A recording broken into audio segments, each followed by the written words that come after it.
Hi everybody.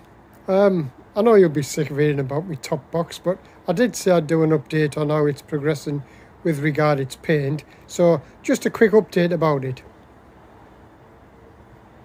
So as you may know, it dropped off on my Euro trip and I got a replacement, but obviously it's red. I'll put a link to that video. And I've been looking to get it sprayed over the winter.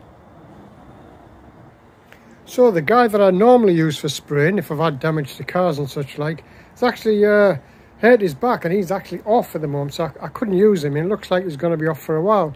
So I got a couple of recommendations. I went down to see one guy. He wasn't that helpful and seemed a bit disinterested. Then I got another recommendation from another set of lads about a guy they'd used, and he seemed very helpful. Said he'd find the paint match and give me a price. I think it was about 160, and I thought, oh, it's looking good. Then I didn't hear from him, chased him up. Then I didn't hear from him, chased him up, and I was getting a bit fed up. And in the end, to cut a long story short, he said he couldn't get it done by April, and I certainly want it done over the next few weeks. I've waited long enough.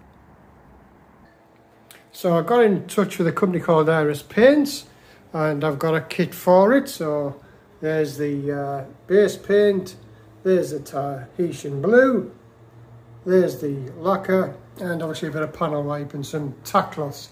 So I'm going to give it a go myself.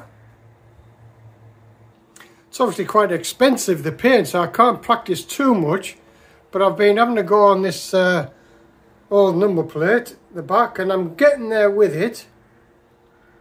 My concern is actually getting the sheen on it.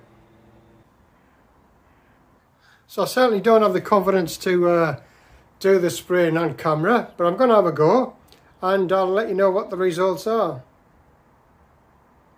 At the end of the day, if it all goes pear-shaped, I can always just persevere with some of these paint sprays. And it's hard to get things done these days. Everybody's picking and choosing what they want to do, aren't they? And I'll drop you a little video and we can have a look and see how it turned out. So, I'll catch you next time. Bye.